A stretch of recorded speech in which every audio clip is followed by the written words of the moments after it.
వరధరం విష్ణుం శశివర్ణం చతుర్భుజం ప్రసన్నవదనం ధ్యాయేతు సర్వవిఘ్నోపశాంతయే. వాగీశాద్యాస్సు మనసః సర్వార్థానాముపక్రమే. ఎం నత్వా కృతకృత్యాస్యుస్తం నమామి గజాననం.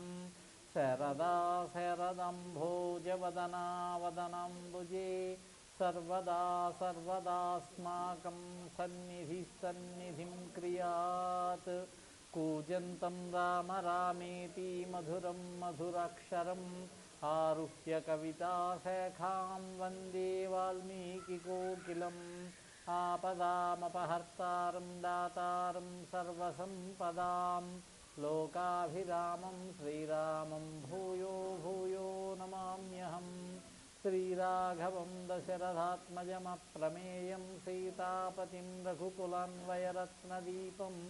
ఆజానుబాహుం అరవిందదళాయతాక్షం రామం నిశాచరవినాశకరం నమామి.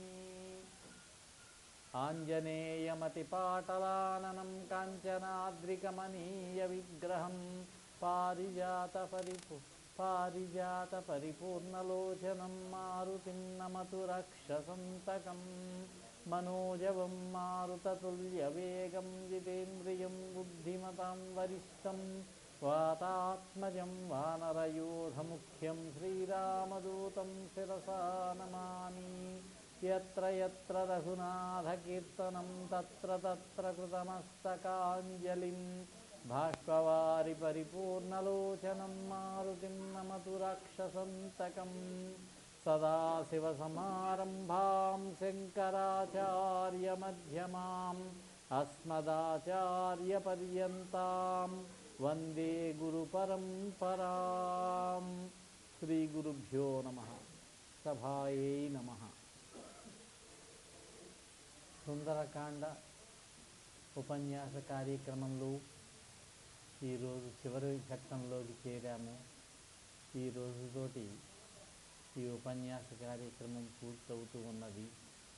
ఈ 7 రోజులు కూడా శ్రద్ధగా వచ్చినటువంటి మీ అందరికీ కూడా మరొకసారి ధన్యవాదాలు. ఎందుచేతనంటే శ్రోతలు ఉంటేనే చెప్పేవాడికి ఉత్సాహం, శ్రోతలు లేకపోతే ఈ కార్యక్రమమే లేదు.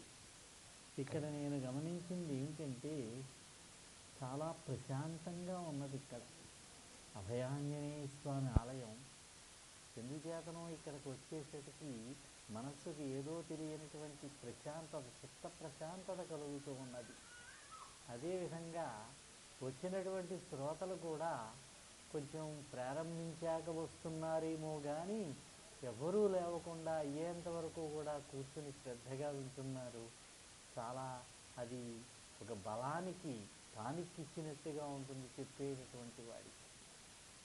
ఇక హనుమంతుడు లంకాదహనం చేశాడు.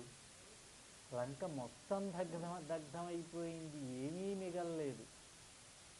మొత్తం లంకని దగ్ధం చేశాడు. ఆ ఒక్క విభీషణుని యొక్క గృహాన్ని మాత్రం ఆపు చేశాడు. అందుచేతనే సీతాదేవి కూడా దగ్ధమై ఉంటుందేమోనని బాధపడ్డాడు పాపం ఆయన.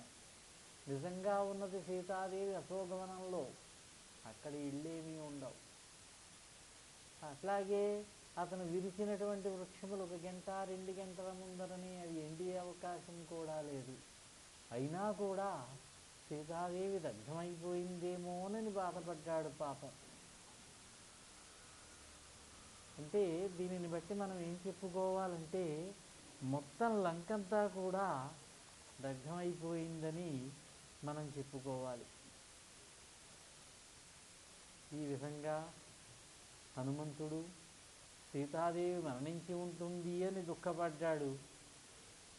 మయా ఖలు తదేవేదం రోషదోషాత్ ప్రదర్శితం ప్రథితం త్రిషు లోకేషు కపిత్వమనవస్థితం. వానరుల యొక్క బుద్ధి నిలకడలేనటువంటిది అనేటటువంటి మాటల్లో ముల్లోకంలోనూ ప్రసిద్ధమైనటువంటిది అది. నా పిచ్చి కోపం వలన వానర సహజ లక్షణమైనటువంటి బుద్ధి చాంచల్యం ప్రదర్శించాను కదా. ఇట్టి విచికిత్సలో ఉన్నటువంటి ఆ హనుమంతుడు ఇదివరలోనే కనిపించినట్లుగా మళ్ళీ శుభశకునములు కొన్ని కనిపించాయి. దాంతో కొంచెం ఆలోచనలో పడ్డాడు. అథవా చారు సర్వంగీ రక్షితా స్వేన తేజస నశిష్యతి కళ్యాణి నాగ్నిరగ్నౌ ప్రవర్తతే. ఆలోచనలో పడ్డాడు ఆయన. మంగళస్వరూపిణి అయినటువంటి సర్వాంగ సుందరదేవి అయినటువంటి ఆ సీతాదేవిని ఆమె యొక్క దివ్య తేజస్సే రక్షిస్తుంది. అగ్ని దహింపలేదు కదా. సీతాదేవి యొక్క తేజస్సే అగ్నిస్వరూపం. ఆ అగ్ని దహించగలుగుతుందా? కనుక ఆమె నశింపదు అనుకున్నాడు. నహి ధర్మాత్మనస్తస్య భార్యామమిత తేజసః సచారిత్రాభిగుప్తాం తాం స్రష్టుమర్హతి పావకః. సీతాదేవి ధర్మస్వరూపుడైనటువంటి మిక్కిలి తేజస్శాలి అయినటువంటి శ్రీరామచంద్రమూర్తి వారి యొక్క ధర్మపత్ని.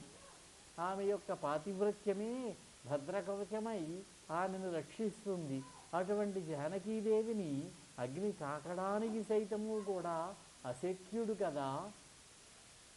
భగవద్గీతలో మాట అంటారు కృష్ణ పరమాత్మ, యదాదిత్యగతం తేజో జగద్భాసయతేఖిలం యచ్చంద్రమసి యచ్చాగ్నౌ తత్తేజో విద్ధి మామకం.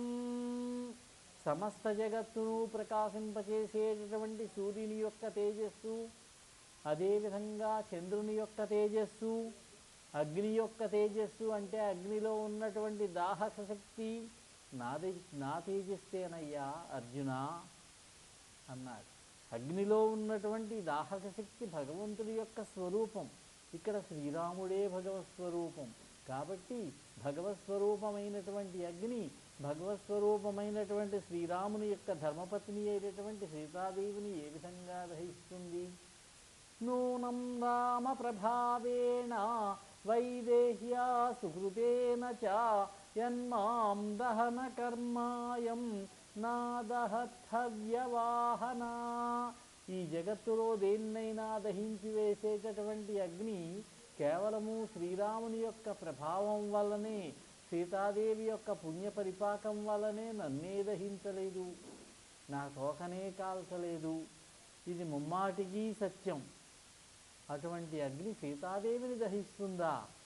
భరత శత్రుఘ్నులకు సీతాదేవి పరమ పూజ్యురాలు, శ్రీరామునకు ప్రాణేశ్వరి. అటువంటి సీతామాతను అగ్ని ఆహుతి చేయడం అసంభవం అనుకున్నాడు. అంతేకాకుండా ఈ అగ్ని అంతటా కూడా దహన స్వభావం కలిగినటువంటిది. సర్వసమర్థుడు అగ్ని, నాశములేనటువంటి వాడు. అయినప్పటికీ కూడా నా బాలమునే కాల్చలేదే, నా తోకనే, ఇక పూజ్యురాలైనటువంటి సీతాదేవిని ఎలా దహిస్తుంది అనుకున్నాడు. విష్ణు పురాణంలో చెబుతారు.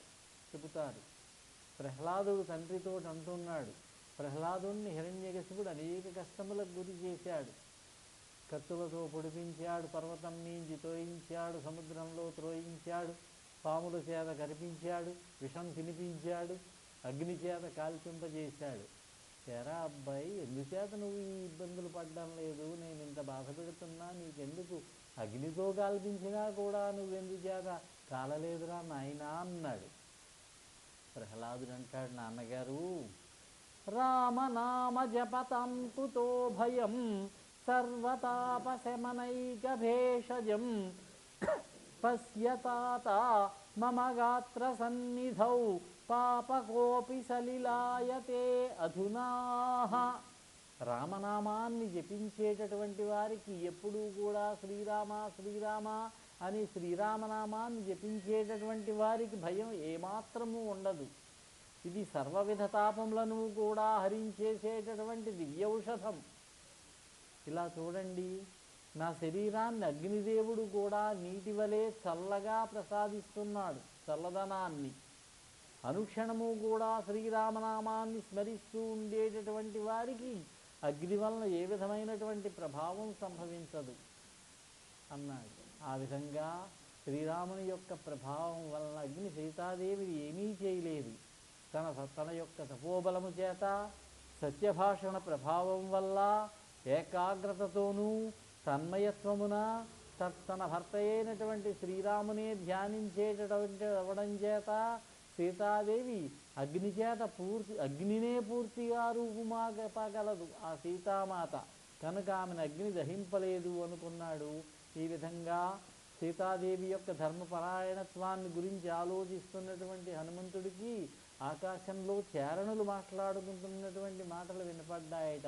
ఆహా, ఈ దగ్ధేయం నగరీ లంకా సాట్ట ప్రకార తోరణం జానకీ నచ దగ్ధేతి విస్మయోద్భుత ఏవనః జానకీ నచ దగ్ధేతి విస్మయోద్భుత ఏవ సహ.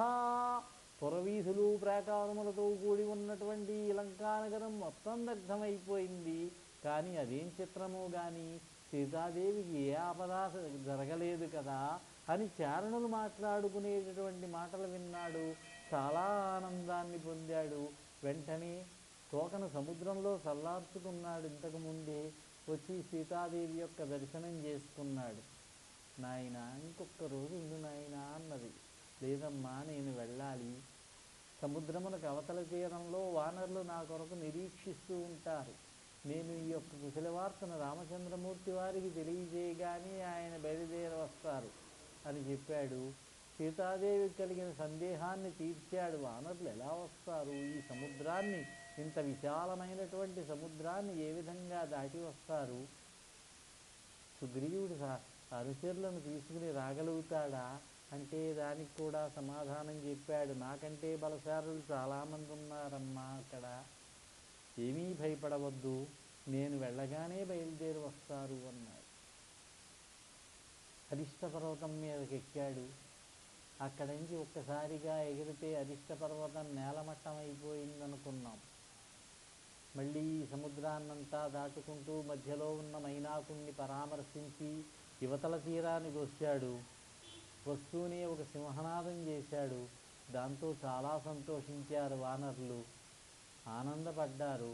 పెద్దవాడు జాంబవంతుడు అంటున్నాడు, సర్వథా కృత కార్యోసౌ హనుమన్నాత్ర సంశయః నస్యస్యాకృత కార్యస్య నాదయేవం విదో భవేత్. ఇందాక సీతాదేవిని మాట్లాడే సందర్భంలో హనుమంతుడు అంటున్నాడు భాస్కర రామాయణంలో పద్యం, తురగస్యందనమత్తవారణ భట స్తోమంబుతో కూడా. ఏనుగులు, రథాలు, అశ్వములు, కాల్బలములతో కూడినటువంటి ఈ సమస్త లంకానగరాన్ని కూడా ఈ పురి భస్మంబుగా కాల్చి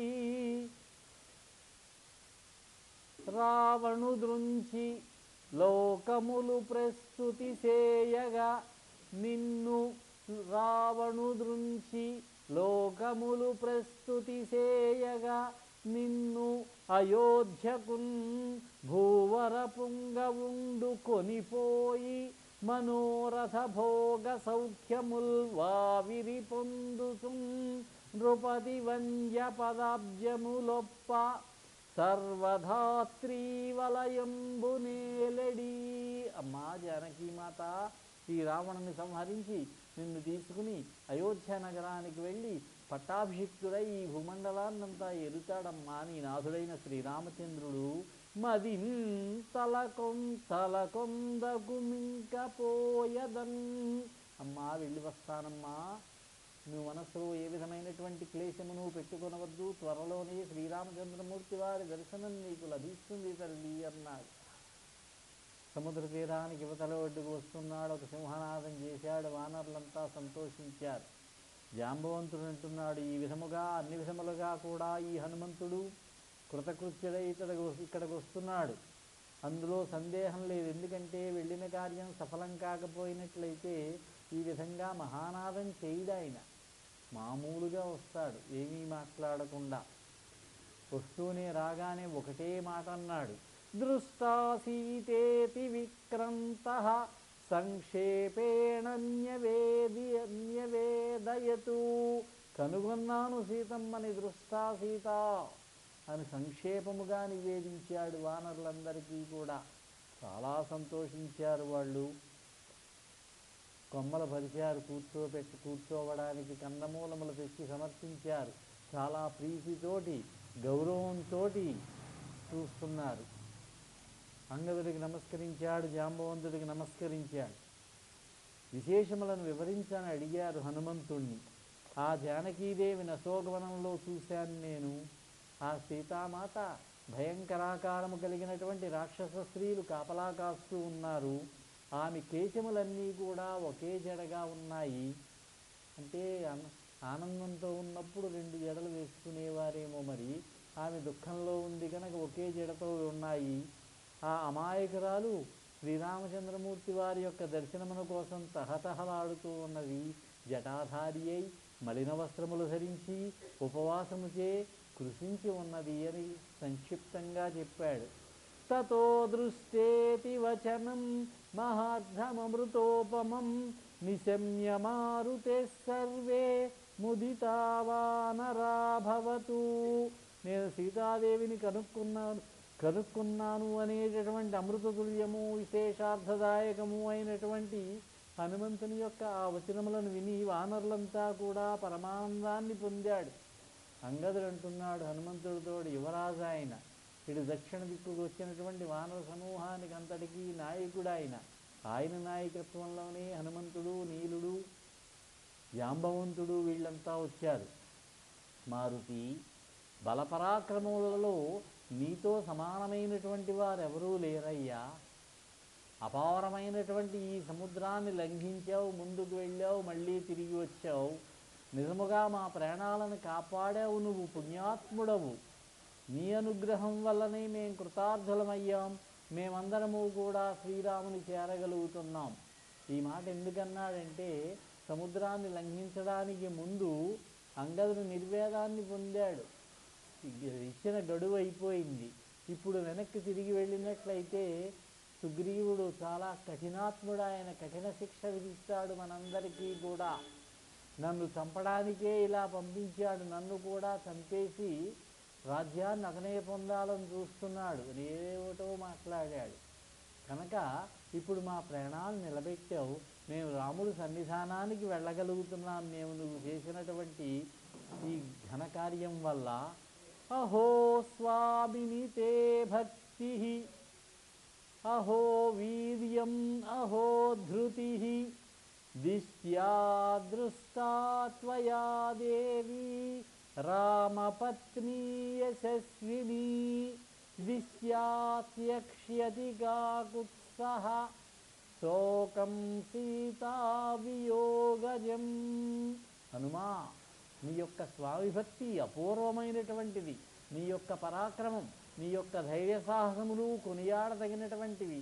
సాధ్వీ శిరోమణి అయినటువంటి రామపత్ని అయినటువంటి ఆ సీతామాత జాడ తెలియడం ఉన్నదే వాస్తవముగా నిజముగా మన అదృష్టం అది. ఇక జానకీదేవి ఎడబాటు వలన కలిగినటువంటి శోకమును శ్రీరామచంద్రమూర్తి వారు త్యజించగలుగుతాడు. ఇది మన భాగ్యఫలం హనుమా అన్నాడు అంగదుడు. అప్పుడు జాంబవంతుడు అడిగాడు, హనుమ అసలు ఏం జరిగింది? నువ్వు ఎలా వెళ్ళావు నువ్వు లంకకి? అక్కడ నిన్న సాయంత్రం చేరిన దగ్గర నుంచి ఏమేం చేశావు నువ్వు? ఏ విధంగా సీతామాతని కనుక్కున్నావు? ఆవిడ ఎక్కడ ఉంది? ఏ పరిస్థితుల్లో ఉంది? ఈ విషయాన్ని నాకు తెలియచేస్తా, మా అందరికీ కూడా వివరంగా తెలియచేయ అన్నారు. నేను నిన్న ఇక్కడ బయలుదేరాను కదా మహేంద్ర పర్వతం మీద, మీరంతా చూస్తూ ఉండగా ఇక్కడి నుంచి ఒక్కసారి పైకి ఎగిరానా, కొంత దూరం వెళ్ళేసరికి అక్కడ నాకు మైనాకుడు ఎదురొచ్చాడు, మైనాకుడు అడ్డగించాడు అని అక్కడ మొదలుపెట్టి జరిగిన వృత్తాంతం అంతా మొత్తం పోసగుచ్చినట్లు చెప్పాడు. 170 శ్లోకాల్లో మళ్ళీ రాశారు. ఈ ఒక్క సర్గా చదివినా సుందరకాండ అంతా చదివినట్టే. మళ్ళా వెళ్ళిన దగ్గర నుంచి మైనాక పర్వతం, సురస, సింహిక, లంబ పర్వతం మీద దిగడం, అక్కడి నుంచి ఆ నగరం యొక్క శోభను చూడడం, తర్వాత లంకలో ప్రవేశించే ప్రయత్నం చేయడం, లంకిని అడ్డగించడం, లంకిని ఓడించడం, లంకలో ఉన్నటువంటి ఇళ్ళన్నీ చూడడం, రావణుని అంతఃపురం అంతా చూడడం, పుష్పక విమానం మొత్తం చూశాడు. ఇంక నిర్వేదానికి చెంది మరణిద్దాం అనుకున్నాను. అప్పుడు అశోకవనం కనపడింది. అశోకవనంలో ప్రవేశించానయ్యా. అక్కడ కనపడింది నాకు సీతామాత. అమ్మవారిని చూస్తే నాకు ప్రాణం లేచిచ్చింది అనుకోండి అని చెబుతూ ఉంటే చెవులు రిక్కించి కళ్ళు పెద్దవి చేసి ఆనందపడుతూ మురిసిపోతూ ఆతృతగా విన్నారు ఈ వానరులంతా కూడా. అక్కడ దాకా చెప్పాడు, బాగానే ఉంది. మళ్ళీ మామూలు స్థితికి వచ్చాడు. అనుకున్నాడు, మొదట్లో మనం విన్నాం, ఈ లంకకి ఎవరు రాగలరు, వచ్చినా ఏం చేయగలరు, మహా అయితే అంగదుడు వస్తాడు, సుగ్రీవుడు వస్తాడు, నీలుడు వస్తాడు, నేను వచ్చాను, ఈ నలుగురు నుంచి రాలేరే, రామచంద్రమూర్తి వారే మాత్రం ఏం చేయగలరు ఇక్కడికి వచ్చి, ఇదంతా దుర్భేద్యమైనది ఈ లంక, ఇక్కడ ఉన్నటువంటి వాళ్ళు మహాపరాక్రమవంతులు, ఇక్కడ ఉన్నటువంటి కట్టుదిట్టమైనటువంటి రక్షణ వ్యవస్థను ఛేదించి లంకను జయించడం ఎలాగా అని అక్కడ అనుకున్నాడు. ఇక్కడంటాడు, శ్రీరాముని యొక్క ప్రయత్నం సఫలమైంది. ఇంకో మాట కూడా అనుకున్నాడు, రావణుణ్ణి వధించి నా భార్య అయినటువంటి సీతాదేవిని అపహరించి అవమానించిన వారిని నేను వధిస్తాను అని వానరుల మధ్యలో, ఉలాందోళముల మధ్యలో, భల్లోకముల మధ్యలో శ్రీరామచంద్రమూర్తి వారు ప్రతిజ్ఞ చేశారు. ఇప్పుడు నేను కనుక నిన్ను వధించినట్లయితే ఆయన ప్రతిజ్ఞకు భంగం కలుగుతుంది, కాబట్టి నిన్నేం చేయట్లేదు రావణ నిన్న చెప్పి, నిన్న కూడా కాదు ఈరోజు పొద్దున్నే ఇక్కడ మళ్ళీ ఏమంటారంటే, శ్రీరాముల వారి యొక్క ప్రయత్నం సఫలమైంది, సుగ్రీవుని యొక్క కార్యోత్సాహం ఫలించింది, శ్రీరామ సుగ్రీవుల యొక్క మైత్రి దృఢపడింది, సీతాదేవి యొక్క సౌశీల్య ప్రభావములకు నా మనస్సు భక్తి పరవశమైంది. వానరోత్తములారా, సౌశీల్య పాతివ్రత్యముల విషయంలో పూజ్యురాలైనటువంటి సీతాదేవికి సీతాదేవియే సాటి, ఇంకెవరూ ఆమెకి సాటి అయినటువంటి వారు లేరు. ఆమె తన తపశ్శక్తి చేత సర్వలోకముల భారమును కూడా మోయగలదావిడ. ఆవిడే కనుక కోపించినట్లయితే ఈ సమస్త లోకాలని కూడా భస్మం చేయగలదు. రాక్షసరాజైనటువంటి రావణుడు కూడా మహాతపశ్శక్తి సంపన్నుడు. ఎందుచేతనంటే సీతాదేవిని తాకినా కూడా భస్మం కాలేదు తన యొక్క తపఃప్రభావం వల్ల. ఆమెను స్పృశించినా కూడా జనకాత్మజ అయినటువంటి సీతాదేవి కోపించినట్లయితే కేవలము తన కరస్పర్శతోటే దేనినైనా భస్మం చేయగలదావిడ. ఆ విధంగా అగ్నిశిఖ కూడా చేయలేదు. రావణుడు శ్రీరాముడి చేతిలోనే మరణించవలసి ఉన్నది కాబట్టి ఆమె అతనిని భస్మం చేయకుండా విడిచిపెట్టింది అని చెప్పి మన దగ్గర మహామహులైనటువంటి వానర ప్రముఖులు ఎందరో ఉన్నారు. అంగదుడు సామాన్యుడా, జాంబవంతుడు ఉన్నాడు, ఆయన సామాన్యుడా, ఈ విశ్వాన్నంతటినీ చుట్టి వచ్చాడు ఆయన. ఇక పనసుడనేటటువంటి వానర యోధుడున్నాడు, నీలుడున్నాడు, మైందుడు, ద్వివిధుడు అనిద్దరు కవల పిల్లల వాళ్ళు వానర యోధులున్నారు. వీళ్ళు అశ్వినీ దేవతల యొక్క పుత్రులు, అమృతాన్ని తాగారు, బ్రహ్మదేవుడు అనుగ్రహాన్ని పొందిన వాళ్ళు. ఏం చేద్దాం మనం మళ్ళీ లంకకు వెళ్ళి సీతాదేవిని తీసుకుని వద్దామా, తీసుకుని రాముడి దగ్గరికి వెడతామా అని మళ్ళీ ఓ ప్రశ్న పెట్టాడు. అప్పుడు అంగదుడు కొంచెం ఆవేశపడి, నేనే వెడతాను, నేనొక్కడిని వెడతాను, రావణుడిని వధిస్తాను, సమస్త రాక్షస జాతిని నశింపజేసేస్తాను, సీతామాతను తీసుకుని వస్తాను, తీసుకొచ్చి మనం అంతా వెళ్ళి రాముడి దగ్గరికి వెడదామంటాడు ఆయన. అప్పుడు జాంబవంతుడు చెప్పాడు, నాయన అంగదా కొంచెం నిదానించు నాయన, రాఘవో నృపశార్దూల కులం వ్యపదిశన్ స్వకం ప్రతిజ్ఞాయ స్వయం రాజా సీతా విజయమగ్రత. శ్రీరామచంద్ర ప్రభు మనందరి సమక్షంలోనూ ప్రతిజ్ఞ చేశాడు, రావణుణ్ణి తాను వధిస్తానని, తన భార్య అయినటువంటి సీతామాతను అపహరించి అవమానించిన వాడిని శిక్షిస్తానని ఆయన ప్రతిజ్ఞ చేశాడు. మనం కనుక ఇప్పుడు వెళ్ళి సీతామాతను తీసుకుని వస్తే ఆ ప్రతిజ్ఞకు భంగం కలగదు. అదీగాక ఆయన మనకు చెప్పినటువంటి పని ఏమిటి, సీతాదేవి జాడ తెలుసుకుని రమ్మన్నారు. సీతాన్వేషణ కార్యమే మనం చెయ్యాలి. ముందు ఈ విషయాన్ని రామచంద్ర ప్రభువుకు తెలియజేయాలి మనం. తరువాత వారు ఏం చేయాలి అనేది నిర్ణయిస్తారు. మిగతా సైన్యాలను తీసుకుని అప్పుడు వద్దాం, అంతేగాని మనం తొందరపడకూడదని ఆయన నచ్చజెప్పితే అప్పటికప్పుడు బయలుదేరి, మధ్యాహ్నం అవుతున్నదేమో సమయం, అప్పటికప్పుడు బయలుదేరంతా కూడా కిష్కింద ప్రశ్రవణ పర్వతం మీద ఉంటాడు శ్రీరామచంద్రమూర్తి. బహుశా లక్ష్మణుడు అక్కడే ఉంటాడు, బహుశా సుగ్రీవుడు కూడా అక్కడే ఉండవచ్చు. మనమందరము కూడా ప్రశ్రవణగిరి మీద దగ్గరకు వెడదాము అని నిర్ణయించుకుని ఆకాశంలో మేఘములన్నీ కప్పివేస్తే ఎలా చీకటి పడిపోయినట్లుగా ఉంటుందో ఆ విధముగా ఆకాశమంతా కూడా భీకరాకాయలేమో వేల కొద్దీ ఉన్నారేమో ఆకాశమంతా ఆవరించుకుని గాలిలో ఎగురుతూ వెడుతూ వచ్చారు. మధ్యలోకి వచ్చేసరికి వానర లక్షణాలు కొన్ని కనిపిస్తూ ఉంటాయి మనకి, ఎంత పండితులైనా కూడా. దారిలో ఒక వనం కనపడింది ఊరి బయట, కిష్కింధా నగరానికి బయట. ఆ వనం పేరు మధువనము అన్నారు. బ్రహ్మదేవుడు వృక్షరజుడు అనేటటువంటి వానరాజుకి ఇచ్చాట. ఆ వృక్షరజుడు కొడుకులే వాలి సుగ్రీవుడు. ఆ వృక్షరజుడి యొక్క బావమరిది భార్య తమ్ముడైనటువంటి రాక్షస ప్రముఖుడు ఒక ఆయన అక్కడ కాపలా కాస్తూ ఉన్నాడు. ఆయన ఆ వనాన్ని తన సహచరులతో కలిసి కాపలా కాస్తూ ఉన్నాడు. ఆయన ఆ వనం దగ్గరకు వచ్చేసరికి ఆ వనంలో మహారాజు గారి వనమది సుగ్రీవుడికి చాలా ప్రీతిపాత్రమైనటువంటిది. అక్కడ అనేక రకములైనటువంటి ఫలములుంటాయి, కందమూలములుంటాయి, మధువులుంటాయి. మధువుల్ని తయారు చేసి కుండల కొద్దీ బాణాల కొద్దీ అట్టే పెడతారు. మహారాజు గారు కావలసి వచ్చినప్పుడు వాటిని సేవిస్తారు. ఆ వనంలో ప్రవేశించడానికి ఎవరికీ అవకాశం లేదు. ఎవరైనా కనుక నియమాన్ని అతిక్రమించినట్లయితే శిక్ష చాలా దారుణంగా ఉంటుంది. అటువంటి మధువనం దగ్గరకు వచ్చేసరికి మనమందరం కూడా మధువు తాగుదాం, ఫలములు తిందాం, కందమూలములు తిందాం అని అడిగారు అంగదుణ్ణి. అంగదుడు జాంబవంతుడికే చూశాడు. అందరం తిందామన్నారు. శుభవార్తతో వచ్చినప్పుడు ఏమైనా తప్పు చేసినా పర్వాలేదన్నమాట. హనుమంతుడు కూడా తల ఊపాడు. లోపలికి ప్రవేశించారు. స్వేచ్ఛగా మధువును తాగారు, ఫలములన్నీ తిన్నారు, చెట్ల కొమ్మలు విరిచారు. చాలా చక్కటి వనమది, అనేకములైనటువంటి ఫలవృక్షములు ఉన్నటువంటి వనమది. చెట్ల కొమ్మలు విరిచారు. వాళ్ళు విచిత్రమైనటువంటి పనులన్నీ చేస్తూ ఉన్నారు. గాయంతి కేచిత్ ప్రణమంతి కేచితు, చెట్లకు తలకిందులుగా వేలాడుతున్నారు కొంతమంది.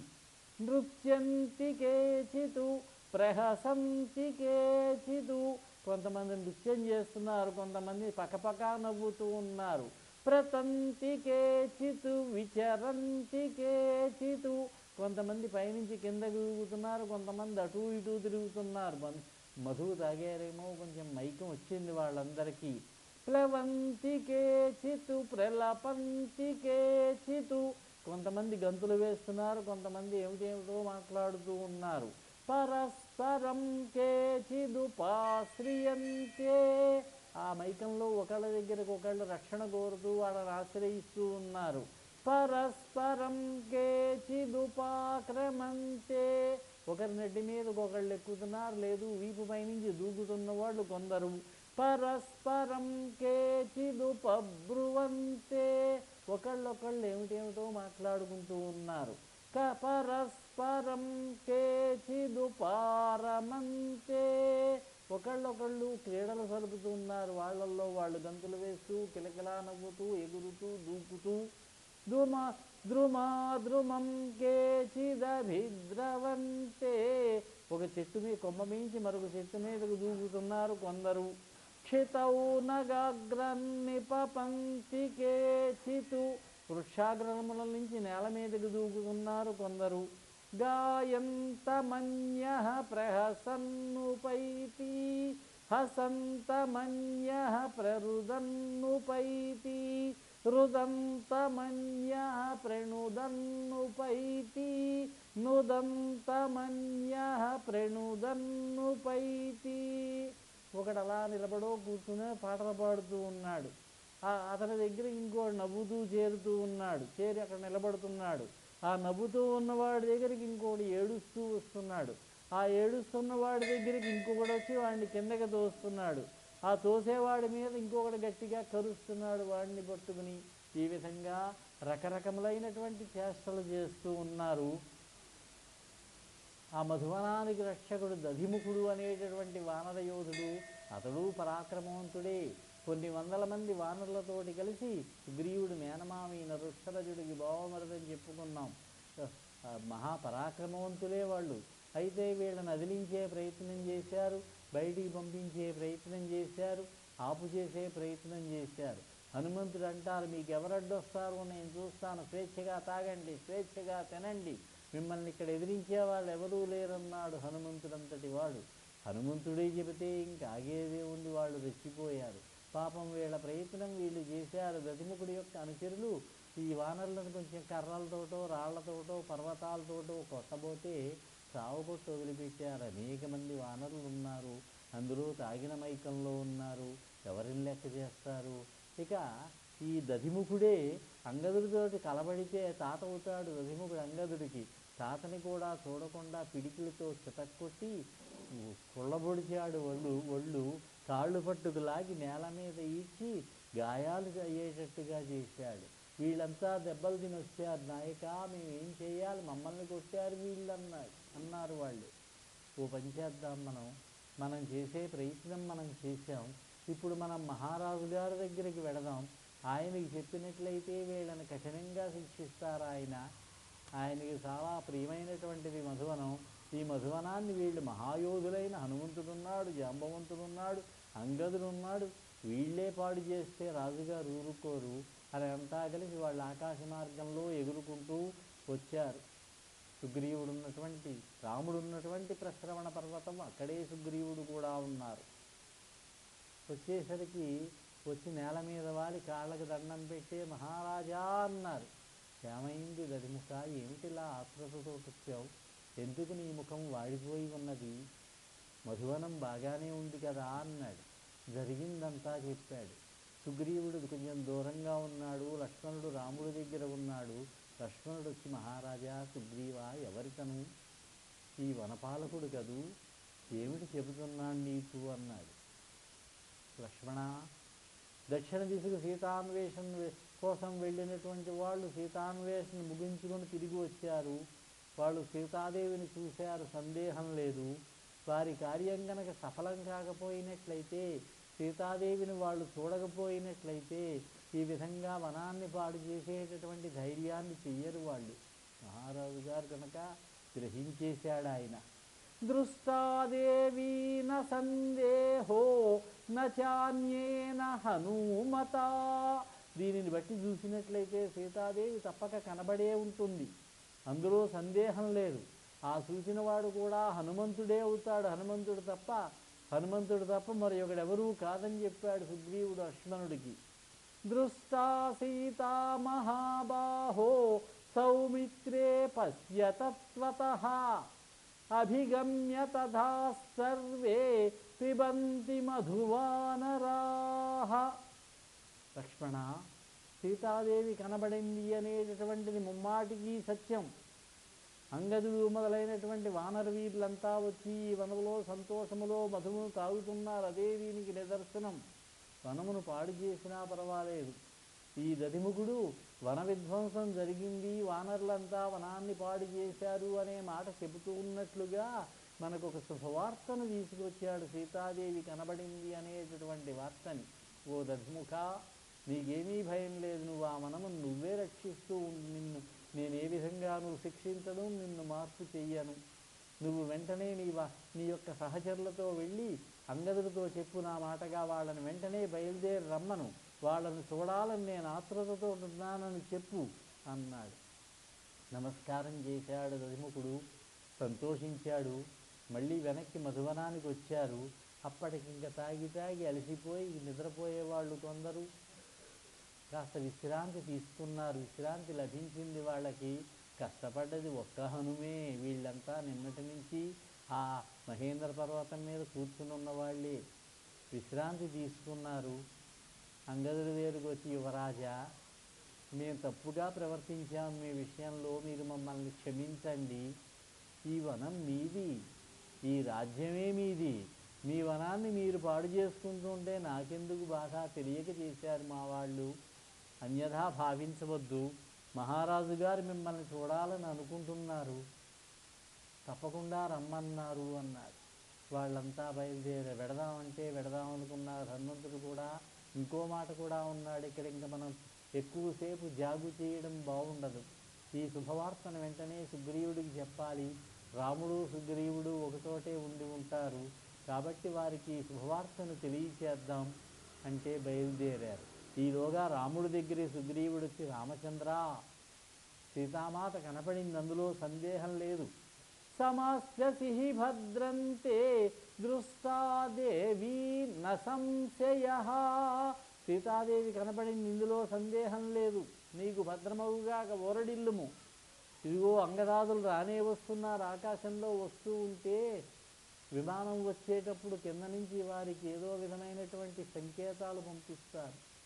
అదేవిధంగా లైట్ హౌస్లను ఉండేవి, ఇప్పుడు ఉన్నాయి. ఓడ వస్తూ ఉంటే ఆ ఉన్నటువంటి ఆ దీపాన్ని చూసి అది నిమిషానికి 6 సార్లు తిరుగుతుంది విశాఖపట్నంలో. దాన్ని బట్టి ఇది ఏరేవో తెలుసుకుంటారు వాళ్ళు. ఆ విధంగా సంకేతాన్ని పంపించినట్లుగా సుగ్రీవుడు తోకని పైకెత్తాట వాళ్ళకి. రాముడితో అంటున్నాడు, కౌసల్యా సుప్రజా రామా సమాస్యసి సువ్రత దృష్టా దేవీ న సందేహో నాన్యేన హనుమత. కౌసల్యామాతకు ఆనందమును కూర్చేటటువంటి ఓ రామచంద్ర, నియమనిష్టలు కలిగినటువంటి వాడా, ఊరడిల్లవలసినది. సీతాదేవి కనిపించింది, దృష్టాదేవి, సందేహం లేదు. ఆమెను చూసినటువంటి వాడు హనుమంతుడే, అందులో సందేహం లేదు. జగన్మాత జానకీమాత కనిపించింది, మరెవ్వరి చేతనో కాదు, హనుమంతుడి వలననే. సీతమ్మ కుశల వార్త తెలియడంతో, ఓ రామచంద్ర, కౌసల్యాదేవి శోభన పుత్రవతి అయిందయ్యా అన్నాడు. వచ్చిన తరువాత అంతా కూడా నేల మీదకి దిగారు. శ్రీరామచంద్రమూర్తి వారికి సాష్టాంగ నమస్కారం చేశారు. అంతా కూడా సీతాదేవిని చూశాం, సీతాదేవిని చూశాం, సీతాదేవిని చూశామని ఒకేసారిగా అరిచారు, అంతా కలిసి చూసినట్టుగా. అప్పుడు రాముడు ఒకటే ప్రశ్న వేశాడు, సీత నా గురించి ఏం చెప్పింది, నాతోటి ఏం చెప్పమన్నది అన్నారు. ఎవరు చెప్పగలరు? హనుమంతుడినే ముందుకు తోశారు, నువ్వే చెప్పు, నువ్వే చెప్పు అని. అప్పుడు ముందుకు వచ్చాడు, శ్రీరామచంద్రమూర్తి వారికి నమస్కరించాడు. దక్షిణ దిక్కుకు తిరిగి సీతాదేవి ఏ దిక్కులో ఉంటుందో లంకలో ఆ దిక్కుకు తిరిగి నమస్కారం చేశాడు అమ్మవారికి. హనుమాంశ్చ మహాబాహు ప్రణమ్య శిరసా తతః నియతాం అక్షతాం దేవీం రాఘవాయ న్యవేదయతు. దృష్టాదేవీతి హనుమద్వదనాదమృతోపమం ఆకర్ణ్యవచనం రామో హర్షమాపస లక్ష్మణ. మహాబాహు అయినటువంటి హనుమంతుడు సాష్టాంగ నమస్కారం చేశాడు. సీతామహాసాధ్వి క్షేమంగా ఉంది అని చెప్పాడు. శ్రీరాముడికి నివేదించాడు. కనుగొన్నాను సీతమ్మను, దృష్టాదేవి అనేటటువంటి అమృతతుల్యమైనటువంటి ఆ వచనాన్ని వినగానే హనుమంతుడు నోటి వెంట శ్రీరామలక్ష్మణుడు మహదానందభరితులయ్యారట. అప్పుడు హనుమ, ఏం జరిగింది, నా భార్య సీత ఎలా ఉన్నది, ఏ పరిస్థితిలో ఉండగా చూశావు నువ్వు, ఏమి చెప్పింది నీతోటి, నాకే సందేశాన్ని ఇచ్చింది అని రాముడు అడిగితే, మహారాజా రామచంద్ర, విషయములన్నీ కూడా చెప్పాడన్నాడు. మొత్తం చెప్పాడు. ఇతడు సీతాదేవిని అశోకవనంలో చూసిన దగ్గర నుంచి సీతతోటి ఏ విధంగా సంభాషించాడో అన్నీ చెప్పాడు, ఏది విడిచిపెట్టకుండా. నాతో రమ్మన్నాను, రానంది ఆవిడ అని కూడా చెప్పాడు. నీకోసమే చూస్తూ ఉన్నది, నీ యొక్క విరహంతో బాధపడుతూ ఉన్నది ఆ తల్లి. ఏకవేణి, ఒక జడతోటే ఉన్నది, కృషించి ఉన్నది. మలిన సంభూత, మలినములతో ధూళి దూసరములతో కూడి ఉన్నదావిడ. రాక్షసీ స్త్రీల మధ్యలో ఉన్నది రామచంద్ర. రావణుడు కూడా వచ్చాడు, మాట్లాడాడు, 2 మాసములు గడువిచ్చాడు. ఈ 2 మాసములే బ్రతికి ఉంటాను హనుమా, ఇంక నేను బ్రతికి ఉండనని చెప్పింది అని సమస్త విషయములు చెప్పాడు. మీరిచ్చినటువంటి ఆ అంగుళీయకాన్ని ఆ తల్లికి ఇచ్చాను, కళ్ళకు అద్దుకున్నది ఆ అమ్మ. ఆవిడ నాకు కౌస్తుభమని ఇచ్చింది, ఇదిగో అని ఇచ్చాడు. కాకాసుర వృత్తాంతం చెప్పాడు. తర్వాత మణిశిలాగంధ తిలక వృత్తాంతం చెప్పాడు. అన్ని విషయాలు కూడా రామచంద్రమూర్తికి చెప్పాడు. సీతాదేవికి ఒక సందేహం కలిగింది, వానరులు ఏ విధంగా రాగలుగుతారు, ఏ విధంగా నన్ను రక్షించగలుగుతారని. ఆమె యొక్క సందేహాన్ని తీర్చాను రామచంద్ర అన్నాడు. ఈ విధంగా హనుమంతుడు ఇక్కడ శ్రీరామచంద్రమూర్తి వారి యొక్క కుశల వార్తను సీతాదేవికి నివేదించాడు. సీతాదేవి చెప్పినటువంటి సందేశాన్ని శ్రీరామచంద్రమూర్తికి చెప్పాడు. ఇక సుందరకాండలు 68 సర్గలు కలిగినటువంటి, సుమారు 900 శ్లోకములు కలిగినటువంటి కొంచెం పెద్దదైనటువంటి ఈ సుందరకాండలో ఆఖరి శ్లోకంలోకి 68వ సర్గలో మహాత్మా రామచంద్ర తతో మయా వాగ్భిరదీనభాషిణా శివాభిరిష్టాభిరభిప్రసాదితా జగామ శాంతిం మమ మైథిలాత్మజా తవాతి శోకేన తథాతి పీడితా. రామచంద్ర, ఇక్కడ మళ్ళీ తకారంతో ప్రారంభించారు ఈ శ్లోకాన్ని. నీ ఎడబాటు వల్ల కలిగినటువంటి శోకముతోటి, రాక్షసులు ఎంతో పీడించడం వల్ల మిక్కిలి పరితాపమునకు లోనైనటువంటి సీతాదేవికి ధైర్యం చెప్పాను నేను. నా తల్లి అయినటువంటి ఆ మైథిలీదేవికి నేను నీ యొక్క బలపరాక్రమముల గురించి చెప్పాను. ఆమెకు తృప్తికరములైనటువంటి శుభసూచికములైనటువంటి వచనములతోటి ఆ అమ్మను ఓదార్చాన్ని నేను ప్రసన్నురాలుని చేసుకున్నాను. అప్పుడు ఆ తల్లి నా సమక్షంలోనే మనశ్శాంతిని పొందింది రామచంద్ర అని హనుమంతుడు ప్రారంభంలో తతో రావణ నీతాయా, లంకకు వెళ్ళడానికి హనుమంతుడు మహేంద్ర పర్వతం మీద సిద్ధంగా ఉన్నాడు అని హనుమంతుడితో ప్రారంభించిన సుందరకాండ మళ్ళీ రామచంద్రమూర్తి వారితోటి హనుమంతుడు పూర్తిగా సీతా సందేశం చెప్పినటువంటి సందర్భంతో మళ్ళీ హనుమద్వాక్యంతో పూర్తయింది. సీతాదేవి రామచంద్రమూర్తి వారి ఇచ్చినటువంటి అంగుళీకాన్ని చూసి సీతాదేవి ఏ విధంగా ఆనందపడి తన్మయత్వం చెంది సంతోషించిందో, అలాగే సీతాదేవి ఇచ్చినటువంటి ఆ జడలో పెట్టుకునేటటువంటి చూడామణి ఉన్నదే, ఆ చూడామణిని తీసుకుని వచ్చి శ్రీరామచంద్రమూర్తి వారికి సమర్పిస్తే శ్రీరామచంద్రమూర్తి వారు కూడా అదే ఆనందంతో కంటి వెంట ఆనంద భాష్పములు రాలే, దుఃఖ భాష్పములు ఆనంద భాష్పములు చెప్పలేని విధముగా ఈ విధంగా పరస్పర సందేశములతోటి ఆనందావహకంగా సుందరకాండ ముగిసింది. ఇక్కడతో ఆపకూడదు, యుద్ధకాండలో కూడా కొంచెం వెళ్ళవలసి ఉన్నది. ఈ విధంగా హనుమంతుడు రామచంద్రమూర్తి వారితోటి సీతాదేవి యొక్క వృత్తాంతాన్ని తెలిపే చాలా సంతోషాన్ని పొందాడు రామచంద్రమూర్తి.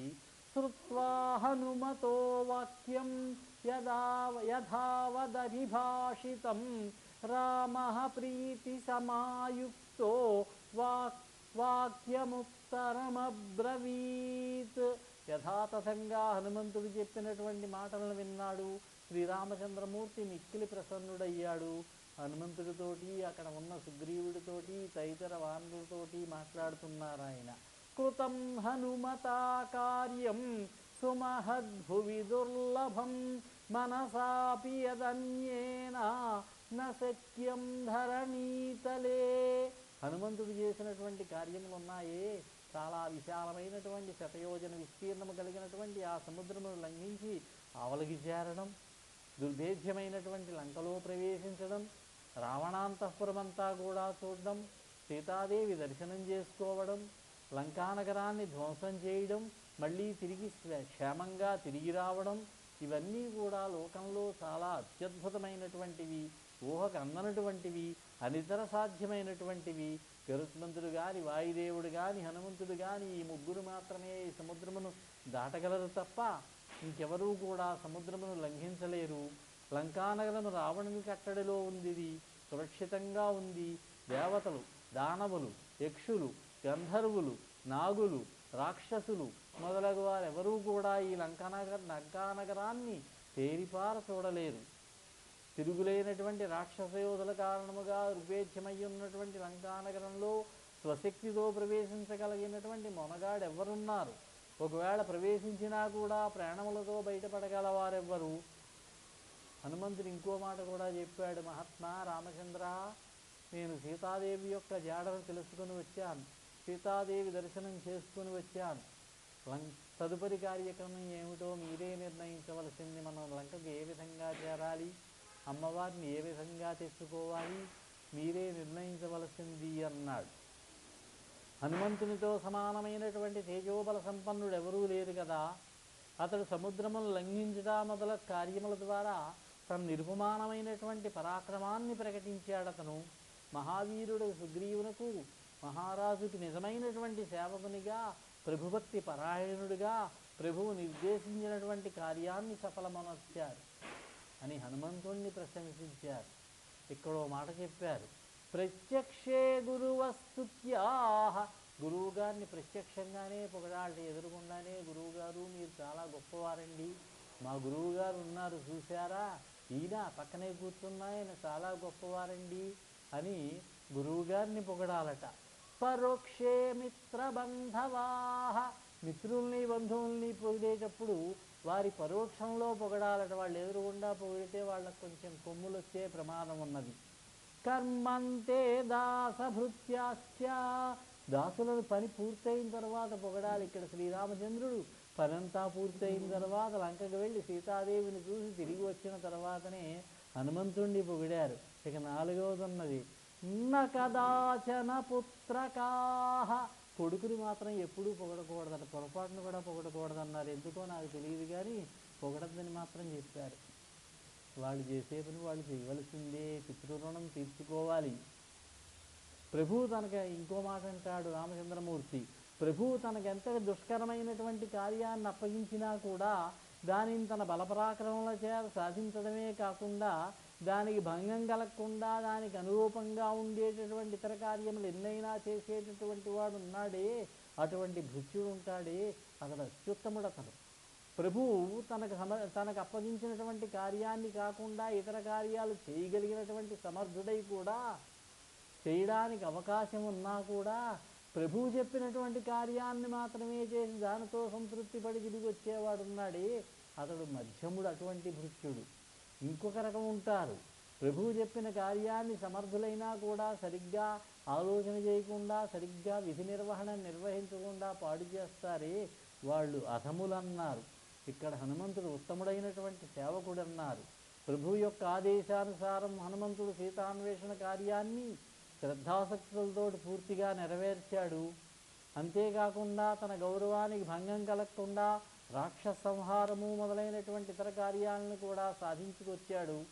వానరరాజైనటువంటి సుగ్రీవుని సంతృష్టి కావించాడు. ఇవన్నీ రామచంద్రమూర్తి వారి మాటలండి. ఆయన ఎక్కువగా మాట్లాడరు. రాముడు క్రియాశీలుడే తప్ప రాముడు చేసిన పనులను చూసి మనం నేర్చుకోవాలి.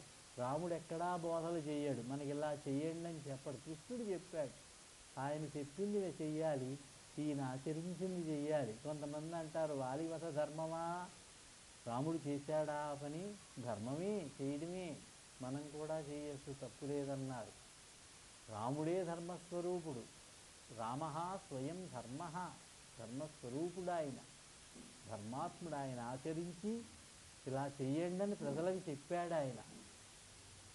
వైదేహి యొక్క జాడ తెలియడం వల్ల నేను, లక్ష్మణుడు, సుగ్రీవుడు, అంతేకాదు మా రఘువంశం కూడా ధర్మ మార్గమును రక్షించిన వాళ్ళమయ్యాం. మేము కూడా రక్షించబడ్డాం.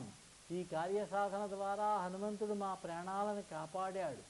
ఇదంతు మమ దీనస్య మనోభూయ ప్రకర్షతి యది హాస్య ప్రియాఖ్యాతు న కుర్మి సదృశం ప్రియం. సీతాదేవి యొక్క కుశల వార్తను మాకు చెప్పి మహోపకారం చేసినటువంటి ఈ మారుతికి నేనేమి తగిన ప్రత్యుపకారం చేయగలను? ఏమీ చేయలేక దీనుడనై ఉన్నాను నేను. ఈ పరిస్థితిలో ఈ హనుమంతునికి నేను ఏ విధమైనటువంటి ప్రత్యుపకారము చేయలేనటువంటి అశక్తుడనై ఉన్నాను. అందువల్ల నా మనస్సు బాగా ప్రతిపిస్తూ ఉన్నది. ఒక్కటే చేయగలను నేను. ఏష సర్వస్వభూతస్థు పరిష్వంగో హనుమతః మయా కాలమిమం ప్రాప్య దత్తస్తస్య మహాత్మనః. ఈ సందర్భంగా మహాత్ముడైనటువంటి హనుమంతునికి నా యొక్క గాఢాలింగన సౌభాగ్యాన్ని మాత్రం, గాఢాలింగన సౌఖ్యాన్ని మాత్రం ఇవ్వగలను నేను. అదే అతనికి నేను ఇవ్వగలిగినటువంటి పరమ సుఖ అనుభవమును కలిగించగలడని, ప్రస్తుతం నేను ఇవ్వగలిగినటువంటి నా సర్వస్వము ఇదే అని హనుమ ఇలా రాయనాయన అని ఒక్కసారి గాఢాలింగనం చేసుకున్నట్టు. ఎంత అదృష్టవంతుడైందా హనుమంతుడు! ప్రభువు వారి యొక్క ఆలింగన సౌభాగ్యాన్ని పొందినటువంటి హనుమంతుడు చాలా అదృష్టవంతుడు. రామాయణంలో రాముడు ఇద్దరినే కౌగులించుకున్నట్ట. ఆ రోజున అరణ్యానికి వస్తూ ఉంటే గంగాను దాటించినటువంటి గుహుణ్ణి కౌగులించుకున్నట్ట. గుహ, నువ్వు నా తమ్ముడు భరతుడు వంటి వాడవయ్యా, నా సోదరతుల్యుడవయ్యా అన్నారు. అందుకే గుహుడి యొక్క భక్తి శ్రీరాముని యందున్న భక్తి సత్యభక్తి అన్నారు. ఇక ఇక్కడ హనుమంతుడు దాస్యభక్తి అన్నారు. శ్రీరామచంద్రమూర్తి వారి యొక్క కార్యాన్ని సక్రమంగా నిర్వహించి శ్రీరామచంద్రమూర్తి వారి యొక్క ఆలింగన సౌభాగ్యాన్ని పొందినటువంటి హనుమంతుడు ఎంత అదృష్టవంతుడో కదా అని చెప్పి ఈ విధంగా మాట్లాడినటువంటి రామచంద్రమూర్తి వారు తాను అప్పగించినటువంటి కార్యాన్ని సఫలమనర్చి పవిత్రాత్ముడై తిరిగి వచ్చినటువంటి ఆ హనుమంతుడి హృదయానికి హత్తుకున్నాడు శ్రీరామచంద్రమూర్తి. ఈ వృత్తాంతం అంతా కూడా యుద్ధకాండలో 1వ సర్గలో చెప్పారు.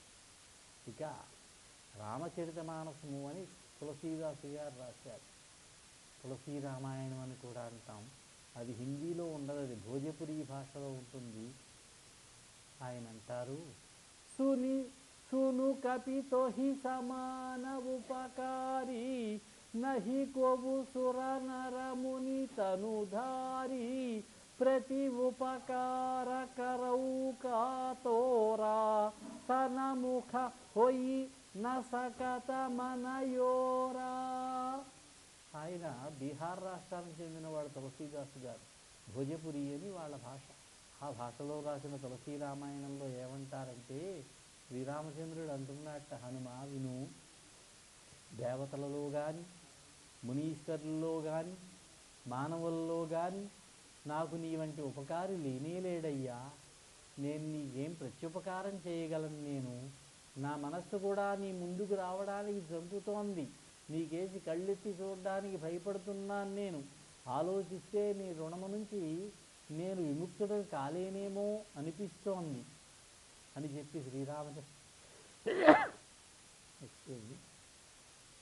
చెప్పి ఈ విధంగా శ్రీరామచంద్రమూర్తి మాటి మాటికి కూడా హనుమంతుని వైపు చూస్తున్నట్ట పులకిత గాత్రుడై.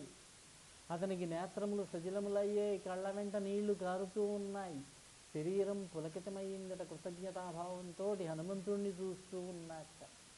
ఇక అధ్యాత్మ రామాయణంలో సుందరకాండలోనే ఒక శ్లోకం చెప్పారు. యత్పాద పద్మయుగళం తులసీదళాద్యైః సంపూజ్య విష్ణు పదవీం అతులం ప్రయంతి తేనైవ కిం పునరసౌ పరిరబ్ధమూర్తి రామేణ వాయుతనయః కృతపుణ్యపుంజః. శ్రీరాముని యొక్క పాదపద్మాలను తులసీదళములతోటి పూజిస్తే ఎవరైనా సరే మనం సాటి లేనటువంటి పరమపదాన్ని పొందుతారట. అటువంటి శ్రీరామచంద్రుడే పుణ్యముల రాశి అయినటువంటి ఆ హనుమంతుని అనుగ్రహించాడు. స్వయముగా ఆయనకి తన ఆలింగన సౌభాగ్యాన్ని కలిగించాడు. ఇక మారుతి యొక్క భాగ్యాన్ని ఏమని కొనియాడగలం మనం అంటారు. ఇక వెంటనే బయలుదేరండి. అభిజిత్తు లగ్నంలో ఇప్పుడే ప్రయాణం అన్నాడు శ్రీరామచంద్రమూర్తి. వెంటనే బయలుదేరారు. ముందు నీలుణ్ణి పంపించారు, సర్వసేనాధిపతిని. ఆయన కొద్దిమంది వానరులను తీసుకుని దారి చూసుకుంటూ, దారిలో శత్రువులు ఎవరైనా ఉన్నారా అనేది చూసుకుంటూ ముందు వెడుతూ ఉంటే వెనక వానరులంతా బయలుదేరారు. వృద్ధులైన వారు, చిన్న పిల్ల కోతులు, ఆడవారు అంతా కిష్కిందలోనే ఉండాలి. వాళ్ళు రావక్కర్లేదు. ఆరోగ్యం సరిగ్గా లేని వాళ్ళు, బలమైన వాళ్లే రెండన్నారు. లక్షలాది వానరులు బయలుదేరారు. రామచంద్రమూర్తిని భుజముల మీద ఎత్తుకున్నాడు హనుమంతుడు. లక్ష్మణుడి భుజముల మీద కూర్చోబెట్టుకున్నాడు అంగదుడు. నెమ్మదిగా ప్రయాణం చేసుకుంటూ సముద్ర తీరానికి వచ్చారు. 3 రోజులు ఉన్నారక్కడ. ఎలా దాటాలి సముద్రాన్ని అని. అక్కడుండగానే విభీషణుడు అన్నచేత పంపించి వేయబడి బహిష్కారానికి గురి అయి 4 మంత్రులతో కూడి వచ్చి శ్రీరామచంద్రమూర్తి వారి యొక్క అనుగ్రహానికి పొంది ఆయన పక్షంలో చేరాడు. సముద్రుణ్ణి ప్రార్థించాడు రాముడు మార్గం ఇవ్వమని. సముద్రుడు కరగలేదు, కనికరించలేదు. దాంతో బాణం తీసి వధిస్తానంటే భయపడి వచ్చాడు. ఉపాయం చెప్పాడు. అక్కడ నీలుడు అనేటటువంటి ఆయన రాళ్ళు కనుక వేసినట్లయితే దాని మీద రామాక్షరాలు రాయాలన్నారు. మరి కొన్ని రకములైన రాళ్ళు ఉంటాయి, అవి నీళ్ల మీద తేలుతాయి కూడా. వారధి నిర్మాణం చేయవచ్చంటే అలా వానరులు రాళ్ళు వేస్తున్నారు. నీలుడు పేర్చుకుంటూ వెడుతున్నాడు. వారధి నిర్మాణం జరిగింది. అవతల తీరానికి చేరాడు. పెద్దలు అంటారు, ఆయన అలా వెళ్ళగానే ఈ వారధి కూలిపోయింది, ఇంకా దాని అవసరం లేదు కదా అన్నారు. అవతల తీరానికి చేరాడు. రాముడు సైన్యంగా మహాసైన్యంతో రామరావణ యుద్ధం ఎన్ని రోజులు జరిగిందన్నారు. ఇటు ఉన్నటువంటి వానరులకి అటు ఉన్నటువంటి రాక్షసులకి 7 రోజులు జరిగింది. రాళ్లతో, శిలలతో, వృక్షములతో వీళ్ళు యుద్ధం చేశారు. చెప్పుకున్నాం, గదలు అవి ప్రయోగించినట్టుగా మనకి తెలియదు. అనేకములైన ఇబ్బందులకు గురి అయ్యారు. ఇంద్రజిత్తుతో యుద్ధం, కుంభకర్ణుడు వచ్చాడు, అతనితో యుద్ధం. ఇంద్రజిత్తు నాగాస్త్రాన్ని ప్రయోగిస్తే లక్ష్మణుడు మూర్ఛ చెందితే ఉగ్రస్వరూపంలో వెళ్ళి రాత్రికి రాత్రి తెల్లవారే లోపల తేవాలంటే సంజీవనీ మూలికలు తెమ్మన్నారు. ఎలా గుర్తిస్తాడు ఈయన? ఆ పర్వతాన్నే తెచ్చాడు. లక్ష్మణుడు మళ్ళీ ప్రాణాలు మూర్ఛ నుంచి తేరుకున్నాడు. మహాభారత యుద్ధం 18 రోజులు జరిగింది. రామరావణ యుద్ధం 7 రోజులు జరిగింది. ఇదంతా యుద్ధకాండలో చెప్పారు. రాముడికి రావణుడికి మధ్యలో జరిగిన యుద్ధం ఎలా జరిగింది అని వర్ణించాలి. దేంతో పోలుస్తాం దాన్ని? అంతకుముందు ఏమైనా యుద్ధాలు జరిగి ఉంటే పలానా వాళ్ళ యుద్ధంలా ఉంది, లేకపోతే పలానా వాళ్ళు చేసినటువంటి యుద్ధం కంటే బాగుంది అని పోలిక పెట్టవచ్చు.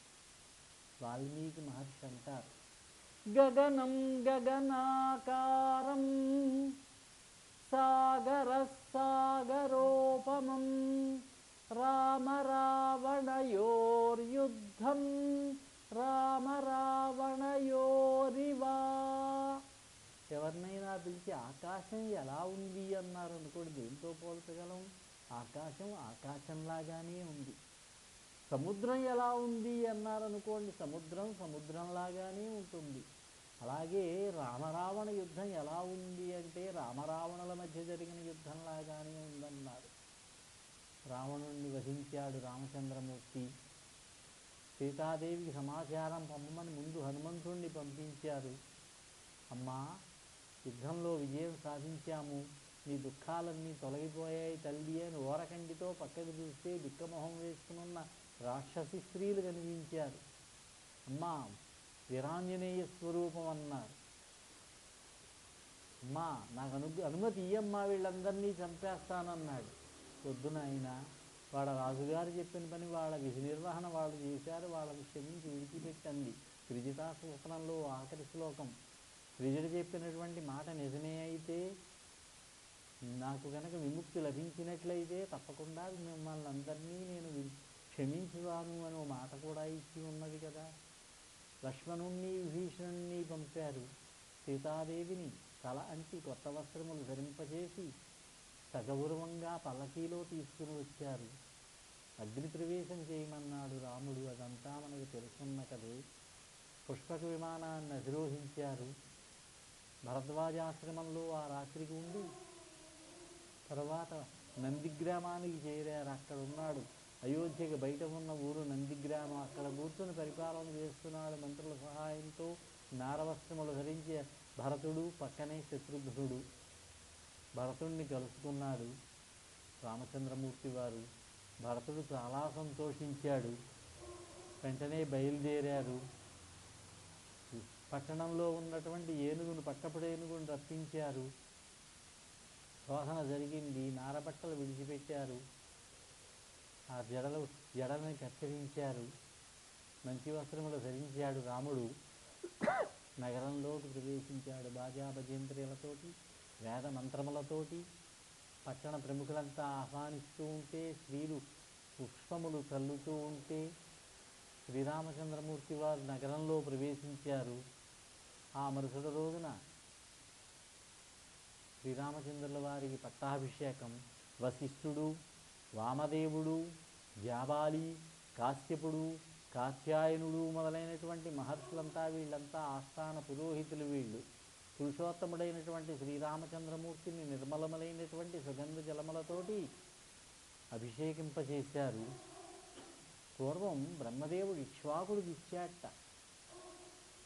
రత్నఖచితమైనటువంటి నవరత్నోజ్వల కాంతిమంతమివి అంటారు పద్యంలో. నవరత్నములతో తయారు చేయబడినటువంటి ఒక కిరీటాన్ని ఇక్ష్వాకు వంశాన్ని స్థాపించిన ఇక్ష్వాకుడికి ఇచ్చాట మనువుకి. బ్రహ్మదేవుడు. అప్పటి నుంచి ప్రతి రాజుగారు ఆ కిరీటాన్నే ధరిస్తూ వచ్చారు దశరథుడి వరకు కూడా. ఇప్పుడు శ్రీరామచంద్రమూర్తి వారు కూడా ఆ కిరీటాన్నే ధరించారు, అభిషిక్తుడయ్యాడు. శత్రుఘ్నుడేమో తెల్లని ఛత్రం పట్టుకున్నట్ట, సుగ్రీవుడు విభీషణుడు తెల్లని వింజామర్లతో విసురుతూ ఉన్నట్ట. నవావరణం అన్నారు దీన్ని. వేదిక మీద ఉన్న వాళ్ళు ఎవరంటే పశ్చిమ దిశలో లక్ష్మణుడు, వాయువ్యము అగ్ని నైరుతి మూలల్లో,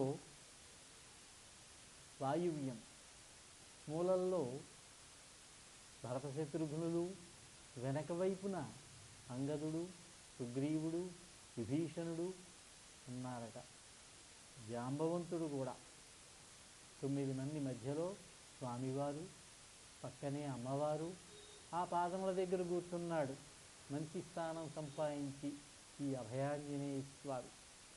దీన్నే అంటారు వామే భూమి సుత, ఎడమ తొడ మీద అమ్మవారట. పురశ్చ హనుమాన్, పాదాల దగ్గర హనుమంతుడట. పశ్చాత్ సుమిత్రాసుత, పశ్చిమ దిక్కులో లక్ష్మణుడట. శత్రుఘ్నో భరతస్య పార్శ్వదళయో వాయువ్యాది కోణేషు చ, వాయువ్యం నైరుతి వస్తాయి ఆ కోణాలు. సుగ్రీవశ్చ విభీషణశ్చ యువరాట్, అంగదుడు. యువరాట్ తారాసుత జాంబవాన్ మధ్యే నీల సరోజ కోమల రుచిం రామం భజే శ్యామలం. శ్రీరామచంద్రమూర్తి వారిని నేను సేవిస్తాను అని నమస్కారం చేసుకోవాలి. వాయుదేవుడు వచ్చాడు, దేవేంద్రుడు పంపిస్తే సుందరమైనటువంటి ఆకృతితోటి మంచి బట్టలు ధరించి 100 పద్మములతో ఉన్నటువంటి మెరుస్తూ ఉన్నటువంటి ఒక బంగారు మాలనిచ్చాట. ఇంద్రుడు పంపించాడు. వివిధములైనటువంటి రత్నములతోటి మణులతోటి భాసిల్లుతూ ఉన్నటువంటి ముత్యాలహారమునిచ్చాట భక్తితోటి. శ్రీరామచంద్రమూర్తి వారు లక్షల సంఖ్యలో గుర్రములను దానం చేశాడు. పాడియావులు, గోవులు, 100ల కొలది వృషభములు బ్రాహ్మణోత్తములకు దానం చేశాట. 30 కోట్ల రత్నాలని, బంగారు నాణ్యాలని, అమూల్యములైనటువంటి వివిధములైనటువంటి ఆభరణాలని, వస్త్రములని బ్రాహ్మణులకు దానం ఇచ్చాట. సుగ్రీవునికేమో మణులు పొదిగినటువంటి బంగారు హారాన్ని ఇచ్చాడు. వజ్రములతోటి, వైఢూర్యములతోటి, మణులతోటి తయారు చేయబడినటువంటి 2 భుజకీర్తులను అంగదుడికి ఇచ్చాట. మేలైనటువంటి మణులతో కూడినటువంటి ముత్యాలహారాన్ని పక్కనే ఉన్నటువంటి సీతామాతకిస్తే ఆవిడ అటు ఇటు చూస్తూ ఉన్నదట. సీత, నీకు ప్రియమైన వాళ్ళకి దాన్ని అన్నట్ట రాముడు. పక్కనే హనుమంతుడి చేతిలో పెట్టింది ఆవిడ. దాన్ని ఏదో పగలగొట్టాడు, అందులో రాముడు ఉన్నాడేమో చూశాడు అంటారు మన వాళ్ళు. ఏదో సినిమాలో చూశాము. వాల్మీకి ఆ మాట ఏం చెప్పలేదు, అక్కడే ఆగారు ఆయన. సుగ్రీవుడు మొదలైన వాళ్ళంతా కూడా రామాజ్ఞ తీసుకుని కిష్కిందకి బయలుదేరి వెళ్ళారు. విభీషణుడు ఇక్ష్వాకు వంశ ప్రభువుల యొక్క ఇలవేల్పు అయినటువంటి రంగనాథస్వామి అంటారు. ఆ రంగనాథస్వామిని తీసుకుని లంకకు వెళ్ళాడు. విభీషణుడు రోజు సాయంత్రం సమయంలో శ్రీరంగానికి వచ్చి రంగనాథస్వామి వారికి అభిషేకం చేస్తాడు. లక్ష్మణుడు అంగీకరించలేదట యువరాజు పట్టాభిషేకానికి. లక్ష్మణ, నిన్ను యువరాజుని చేస్తానంటే నాకు వద్దన్నయ్యా, నీ పాదసేవ చేసుకోవడమే నాకు కావాలి, నాకు అంతకంటే ఏమీ వద్దన్నాడు నమస్కరించి. భరతుడికి ఇచ్చాడు. అప్పుడు యువరాజు ఆయన వద్దనలేడు పాపం. తన్నగారు ఏం చెబితే దానికి తల ఊపడమే ఆయన. అనేక యజ్ఞాలు చేశాడు. 100ల కొలది అశ్వమేధ యాగాలు చేశాడు, వాజపేయి యాగాలు చేశాడు, పౌండరీకాలు చేశాడు, తదితరములైనటువంటి యజ్ఞములన్నీ చేశాడు. తరచుగా నిర్వహిస్తూ వచ్చాడు. ఎప్పుడో చూశాం, ఎక్కడో సీతాదేవి వెళ్ళిన తర్వాత అశ్వమేధ యాగం చేయాలని సీతాదేవి లేదు కనుక బంగారు సీతను పెట్టి చేశాడని. సీతాదేవి ఉండగానే కొన్ని 100 అశ్వమేధ యాగాలు చేశాట. ఆయన 11,000 సంవత్సరముల పాటు కోసల రాజ్యాన్ని పరిపాలన చేశాట. 10 వర్ష సహస్రాణి 10 వర్ష శతాని చ. 10 వర్ష సహస్రాణి అంటే 10,000, 10 వర్ష శతాని చ అంటే 1000, మొత్తం 11,000 సంవత్సరములు. భ్రాతృభిః సహిత శ్రీమాన్ రామో రాజ్యం అకారయతు, రాజ్య పరిపాలన చేశాడు సుదీర్ఘకాలం. శ్రీరామచంద్ర ప్రభువు యొక్క పరిపాలన సాగిందాయింది. మేలుజాతి అశ్వాలని పుష్కలముగా దక్షిణలని ఇచ్చి వందల కొద్దీ అశ్వమేధయాగాలు చేశాడు, బహువిధములైనటువంటి యజ్ఞములు చేశాడు. రామరాజ్యంలో అందరూ కూడా రామనామాన్ని జపించేటటువంటి వాళ్లే, ప్రజలంతా కూడా అంతా కూడా ఆనందంగానే ఉండేవారు. తండ్రి ఉండగా పుత్రులు మరణించేవాళ్ళు కాదు, భార్యలకు వైధవ్యం ఉండేది కాదు, ప్రజలంతా ఆయుష్తో ఆరోగ్యంతో ఐశ్వర్యంతో సమృద్ధిగా ఉండేటటువంటి వారు. ఎక్కడ చూసినా శ్రీరాముని యొక్క గాథలే గానం చేస్తూ ఉండేటటువంటి వాళ్ళు. జగమంతా కూడా రామమయమే విలసిల్లుతూ ఉండేదట. రామదాసు గారు అంటారంతా రామమయం, ఈ జగమంతా రామమయం అంటారాయన. ధన్యం యశస్యం ఆయుష్యం రాజ్ఞాం చ విజయావహం ఆది కావ్యం ఇదం త్వార్షం పురా వాల్మీకినా కృతం యః పఠేత్ శృణుయాల్లోకే నరః పాపాద్విముచ్యతే. ఈ వాల్మీకి రచించినటువంటి ఈ రామాయణ కావ్యమన్నదే దీన్ని ఆది కావ్యం అన్నారు, ఆయన్ని ఆదికవి అన్నారు. ఈ శ్రీమద్ రామాయణం శుభప్రదమైనటువంటిది. ఆయుష్ని, ఆరోగ్యాన్ని, కీర్తిని, ప్రతిష్టను పెంపొందింపజేస్తుంది. ఇది రాజులకు విజయాన్ని చేకూరుస్తుంది. లోకంలో ఎవరైనా సరే ఈ రామాయణాన్ని పఠించినా సరే, విన్నా సరే, చెప్పినా సరే, అంటే నన్ను కూడా కలుపుకుంటా, సమస్త పాపముల నుంచి కూడా విముక్తులవుతారట. పుత్రకామాస్తు పుత్రాన్వై ధనకామో ధనాని చ లభతే మనుజో లోకే శ్రుత్వా రామాభిషేచనం. ఈ రామ పట్టాభిషేక ఘట్టం ఉన్నదే ఇప్పుడు మనం చెప్పుకున్నాం. ఇది విన్నటువంటి వాళ్ళకి సంతానం కలుగుతుందట, సంపదలు కలుగుతాయట, రాజులు శత్రువులను జయిస్తారట, ఈ భూమండలంలో వర్ధిల్లుతారన్నారు. ఇదంతా కూడా రామాయణం యొక్క ఫలశ్రుతి అన్నమాట. రామాయణం యొక్క పఠనము వలన, రామాయణం యొక్క శ్రవణము వలన కలిగేటటువంటి ఫలితం. రామాయణమిదం కృష్ణం శృణ్వతః పఠతః సదా ప్రీయతే సతతం రామః సహి విష్ణు సనాతనః. శ్రీరాముడు సాక్షాత్తు సనాతనుడైనటువంటి శ్రీ మహావిష్ణువు యొక్క అవతారమే. రామాయణంలో వాల్మీకే చెబుతున్నారు ఈ మాట. కనుక రామాయణమును సంపూర్ణంగా విన్నట్లయితే, పఠించినట్లయితే శ్రీరాముని యొక్క అనుగ్రహం తప్పకుండా లభిస్తుంది. ఆదిదేవో మహాబాహు హరి నారాయణ ప్రభు సాక్షాద్ రామో రఘుశ్రేష్ఠ శేషో లక్ష్మణ ఉచ్యతే. రఘువంశ శిరోమణి అయినటువంటి శ్రీరామచంద్ర ప్రభువు దేవాదిదేవుడైనటువంటి శ్రీమన్నారాయణుడే, లక్ష్మణస్వామి ఆదిశేషుని యొక్క అవతారమేనన్నారు. భక్త్యా రామస్య ఏ చేమాం సంహితాం ఋషిణా కృతాం లేఖయంతీహ చ నరాః తేషాం వాసత్రివిష్టపే. వాల్మీకి మహర్షి రచించినటువంటి రామాయణ సంహితను 24,000 శ్లోకములు కలిగినటువంటి ఈ రామాయణాన్ని ఎవరైతే భక్తితో వ్రాస్తారో, శ్లోకాలు రాసుకుంటూ వెళ్ళడమే, తప్పకుండా స్వర్గ సుఖాలు పొందుతారట, స్వర్గానికి చేరతారని చెప్పి ఫలశ్రుతిని చెప్పారు. ఇంత విశేషమైనటువంటి పవిత్రమైనటువంటి మన ముఖ్యంగా తెలుగువారి యొక్క విశ్వాసం ఏమిటంటే, రామాయణం ఒక పవిత్రమైనటువంటి గ్రంథం. పూజామందిరంలో దేవుడి దగ్గర పెడతారు రామాయణాన్ని. ఎవరైనా రామాయణం చేతికి ఇస్తే కళ్ళగద్దుకుంటారు. అంత పవిత్ర భావంతో చూస్తాము. ఈ రామాయణాన్ని చదవాలి, వినాలి, చెప్పాలి. అవకాశం ఉంటే ఇంకొక మాట కూడా చెబుతాను. ఎవరైనా ఓపుతున్నట్లయితే, ఎవరైనా మంచి బ్రాహ్మణులు ఎవరైనా దొరికితే రామాయణాన్ని దానం చేసినా కూడా మంచిదేనన్నారు. ఈ విధంగా పుస్తకాలు ఇవ్వడమే దానం చేయడం అంటే.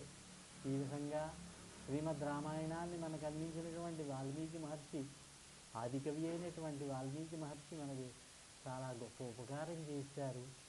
హిమాలయ పర్వతాలతో సహా ఈ దేశంలో ఉన్నటువంటి పర్వతములు, గంగా నదితో సహా నదులు ఎంతకాలమైతే ఉంటాయో అంతకాలము కూడా రామాయణం లోకంలో ప్రజల చేత చదవబడుతుంది, చెప్పబడుతుంది, వ్రాయబడుతుంది, వినబడుతుంది. అంటే శాశ్వతమైనదన్నమాట. నా గురించి మొదటి రోజున ఒక చిన్నగా పరిచయం చేశారు. అప్పుడు ఎక్కువ మంది లేరు. మరి ఒక్కసారి ఒక్క నిమిషం పరిచయం చేసుకుని ముగిస్తాను. వాణిజ్య పన్నుల శాఖలో జాయింట్ కమిషనర్గా పదవీ విరమణ చేశాను 7 సంవత్సరముల కిందట. అంతకుముందు 3 సంవత్సరంలో 4 సంవత్సరంలో ముందే ప్రారంభించానేదో సరదాగా ఉపన్యాసం చెప్పాలి అనిపించి ఒక వేదిక కోసం అడిగితే తప్పకుండా చెప్పండి అన్నారు. అప్పుడు అధికారిగా ఉన్నాను కనుక అడిగాను కనుక చెప్పమన్నారు. అప్పటి నుంచి ప్రారంభించి చెప్పుకుంటూ వస్తూ ఇవాళ చెప్పినటువంటిది 84వ ఉపన్యాసం. ఈ 7 రోజుల ఉపన్యాసము కూడా శ్రద్ధగా భక్తిగా చదువుకుంటూ ఆ చదువుకున్నది మీకు అప్పచెపుతూ మీరు ఇలా కూర్చొని వింటూ ఉంటే ఆనందాన్ని పొందుతూ తృప్తిని పొందుతూ నడుస్తున్నది. ఇలా వచ్చి విన్నటువంటి మీ అందరికీ ముందుగా ప్రారంభంలోనే ధన్యవాదాలు తెలియజేశాను. ఒక్కొక్క చోట మంచి శ్రోతలు దొరుకుతారు, ఇక మర్చిపోలేమన్నమాట. అలాంటి శ్రోతలు నాకు ఇక్కడ ఇది నేనేదో మిమ్మల్ని ఏదో మెప్పు పొందాలనో మీరేదో బాగా మాట్లాడానని అనుకోవాలనో మాత్రం చెప్పడం లేదు. ఎందుకంటే మీ వంక నేను చూస్తూ ఉంటే మీరు ఏ విధంగా శ్రద్ధగా భక్తిభావంతో వింటున్నారో నాకు అవగతమైపోతుంది. నాకు ఇక్కడ ఈ వేదిక మీద కూర్చుని ఉపన్యాసం చెప్పడానికి అవకాశాన్ని సంపాదించి నన్ను కూర్చోబెట్టినటువంటి మా మిత్రుడు, చిన్నప్పుడు కలిసి చదువుకున్నటువంటి మా మిత్రుడు వెంకట రమణాచారి గారు, ఆయన కృషి వల్లనే ఆయన ఎక్కడికైనా వెళ్ళి ఒక కార్యక్రమాన్ని ఏర్పాటు చేస్తూ ఉంటే ఆయన వెనకాల ఆయన వేలు పట్టుకుని నడుచుకుంటూ వెడుతూ చెప్పుకుంటూ వెడుతూ ఏదో యథాశక్తి అంటాం. అంతా అయిన తర్వాత పూజ అంతా కష్టపడి చేస్తాం. కొబ్బరికాయలు కొంటాం, పువ్వులు కొంటాం, ఇంకా చాలా చాలా కొంటాం. దేవుడికి పూజ మొదలు పెడతాం. మన గోత్రాలు చెప్పండి బ్రహ్మగారు అంటాం. అమెరికాలో ఉన్న మన మనవల పేర్లు కూడా చెప్పిస్తాం. అంతా అయిన తర్వాత మనకు తెలియదు, ఆయన కాసిన నీళ్లు తీసుకోండమ్మా. యస్య స్మృత్యాచ నామోక్త తపఃపూజా క్రియాదిషు న్యూనం సంపూర్ణతాయం యాతి సంధ్యో వందే తమచ్యుతం. ఆ నీళ్లు విడిచిపెట్టండమ్మా, సర్వం నారాయణ అర్పితమస్తు అంటాము. ఆ విధంగా యథాశక్తి చెప్పుకుంటూ వస్తూ ఉన్నాను. బాగానే చెబుతున్నానని నాకు అనిపిస్తోంది కాబట్టి కొనసాగిస్తున్నాను. ఎక్కడికి వెళ్ళినా కూడా పునర్దర్శన ప్రాప్తిరస్తు అనుకుంటాను. మరొక పర్యాయం రావాలి, ఇక్కడ వేయించేసి ఉన్నటువంటి అభయాంజనేయ స్వామి గారి దర్శనం చేసుకోవాలి, మీ అందరి యొక్క దర్శనము చేసుకోవాలి. ఏదైనా అవకాశం ఇచ్చి ఇంకొక విషయాన్ని గురించి మాట్లాడమంటే చెప్పాలి అని కోరుకుంటూ విన్నటువంటి మీ అందరికీ కూడా ఈ ముఖ్యంగా ఇక్కడ నాకు ఈ అవకాశం ఇచ్చినటువంటి ఈ ఆలయం యొక్క కమిటీ ఉంటుంది, అందులో ఉన్నటువంటి ఆ కమిటీ సభ్యులందరికీ, ప్రధానంగా చైర్మన్ గారైనటువంటి హనుమంతరావు గారికి కృతజ్ఞతలు తెలియజేసుకుంటూ ధన్యుడను. స్వస్తి ప్రజాభ్యః పరిపాలయంతాం న్యాయేన మార్గేణ మహిమహీషాః గోబ్రాహ్మణేభ్యః శుభమస్తు నిత్యం లోకాః సమస్తాః సుఖినో భవంతు. కాలే వర్షతు పర్జన్యః పృథివీ సస్యశాలినీ దేశోऽयं శోభరహితో బ్రాహ్మణాः సంతు నిర్భయాः అపుత్రాः పుత్రిణः సంతు పుత్రిణः సంతు పౌత్రిణः అధనాः సధనాः సంతు జీవంతు శరదాం శతం.